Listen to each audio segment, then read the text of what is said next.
వానొస్తుందంటే మున్నేరు పరివాహకం ఉనికిపోతుంది. గత 2 ఏళ్ల నుంచి వరుసగా వరద ముంచెత్తుతోంది. గత అనుభవాలతో ఈసారి ముందే అలర్ట్ అయ్యారు ఖమ్మం జిల్లా అధికారులు. వరద నియంత్రణకు కసరత్తు చేస్తున్నారు.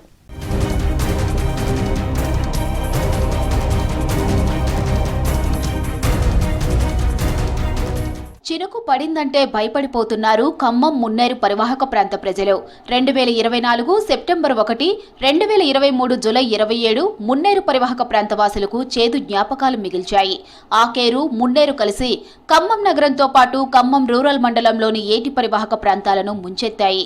గత ఏడాది సెప్టెంబర్ 1న భారీ వర్షానికి ఖమ్మం పరిసరాలు మునిగిపోయాయి. నగరంలోని 12 డివిజన్లతో పాటు పాలేరు నియోజకవర్గంలోని 20 కాలనీలు, అనేక గ్రామాలకు చెందిన వేలాది కుటుంబాలు వరద బారిన పడ్డాయి. ఆకేరు పరిసరాల ప్రజలు సర్వస్వం కోల్పోయారు. 300 కోట్లకు పైగా ప్రభుత్వ, ప్రైవేట్ ఆస్తులు నీటిపాలయ్యాయి. వరదల వల్ల ఒక్కో కుటుంబానికి 2 నుంచి 5 లక్షలకు పైగా నష్టం జరిగింది.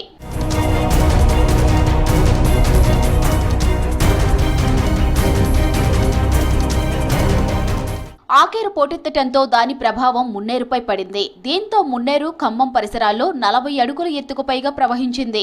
2023 జూలై 27న 107.600 హై ఫ్లడ్ లెవెల్ నమోదు కాగా 2024 సెప్టెంబర్ 1న 111.670 మాక్సిమం ఫ్లడ్ లెవెల్ రికార్డైంది. ఆకేరు పరిసరాల్లో గత ఏడాది ఆగస్టు 31, సెప్టెంబర్ 1న 45 సెంటీమీటర్ల వర్షపాతం నమోదైంది. ఆకేరు గరిష్ట నీటి సామర్థ్యం 2.8 లక్షల క్యూసెక్కులు కాగా 4 లక్షల క్యూసెక్కులు నీరు ప్రవహించింది. అదంతా మున్నేరులో కలవడంతో నది సామర్థ్యానికి మించి 40 అడుగులకు పైగా ఎత్తులో పోటెత్తింది. మున్నేరు వాగు పక్కనే మా ఇల్లు అండి. పోయిన సంవత్సరం వరదలు వచ్చి మాకు చాలా ఇబ్బంది పడ్డామండి. అన్నీ ఖరాబ్ అయిపోయినాయి. ఈ సంవత్సరం కూడా వర్షం వస్తుంది, వరద పెరుగుతుంది. మున్నేరు నిన్న మొన్న 4 రోజుల నుండి ఫుల్గా పెరగడంతో మాకు చాలా భయంగా ఉందండి. ఎప్పుడు ఏ టైంలో వరద వస్తుందో మాకు తెలియదు. స్థానికులు కొంచెం మాకు సహాయం చేయాలని మేము కోరుచున్నామండి. ఈ 4 రోజుల నుండి వర్షాలు పడుతుంటే అది పెరగడంతో వస్తుందంటే మేము భయపడి అన్ని సర్దుకున్నామండి. అర్ధరాత్రి ఎప్పుడు వస్తుందో ఏమో పిల్ల జల్లతో భయపడుతున్నాం. కడుపు తిండి లేదు, రాత్రి నిద్ర లేకుండా ఉన్నాం. నాన్నగారు వరద వస్తే ఎటెళ్ళేది కూడా అర్థం కావడంలే. సామానం, ఫ్రిడ్జులు, ఫ్యాన్లు అన్నీ అప్పుడు పోయినాయి. ఇప్పుడు ఏం లేకుండా ఉన్నాం. భయపడతా ఉంటున్నాం నాయన. 2 ఏళ్లుగా మున్నేరు వరదలకు పరివాహక ప్రాంతాలు మునిగిపోతున్నాయి. బీఆర్ఎస్ హయాంలో ప్రకాష్ నగర్ దగ్గర 2021లో 3 మీటర్ల ఎత్తుతో నిర్మించిన చెక్ డ్యాం ఇందుకు కారణమని నీటిపారుదల శాఖ రిపోర్ట్ ఇచ్చింది. నిబంధనలకు విరుద్ధంగా దీన్ని నిర్మించినట్లు ఆరోపణలు ఉన్నాయి. 8 కోట్లకు పైగా ఖర్చు చేసి భూగర్భ జలాల వృద్ధి కోసం దీన్ని నిర్మించామని అప్పట్లో చెప్పారు. అయితే 1 కోటి 2 కోట్ల కన్నా ఎక్కువ కాదన్న విమర్శలు ఉన్నాయి. చెక్ డ్యాం నిర్మాణం పూర్తయినప్పటి నుంచి 2 ఏళ్లు వరుసగా వరదలొచ్చాయి. ఇప్పుడు ఏరు పెరుగుతుందో ఎప్పుడు వస్తుందో తెలియని పరిస్థితుల్లో ఉంది.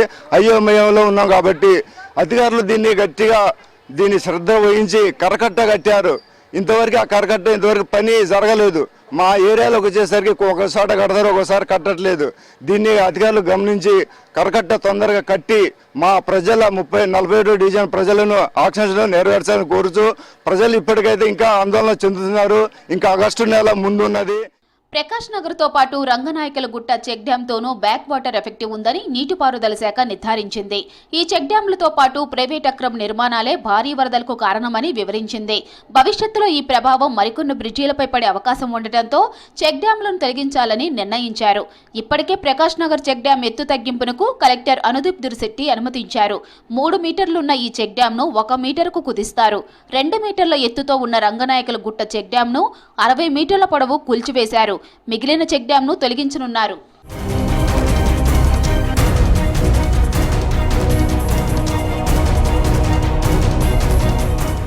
మున్నేరుతో అనుసంధానమైన కాలువలను విస్తరిస్తున్నారు అధికారులు. ఆక్రమణలతో కుచించుకుపోయిన కాలువల పునరుద్ధరణ చర్యలు చేపట్టారు. ఇప్పటికే నగరంలోని చెరువులు, కాలువల ఆక్రమణలు కొంతవరకు తొలగించారు. రాజకీయ కారణాలతో మరికొన్ని ఆక్రమణలను తొలగించడం లేదన్న ఆరోపణలు ఉన్నాయి. చెక్ డ్యాంల కూల్చివేత, కాలువల విస్తరణ పూర్తయితే మున్నేరు పరివాహకం గోడ పూర్తి కాకుండా ఆందోళన చెందవలసిన అవసరం లేదంటున్నారు అధికారులు.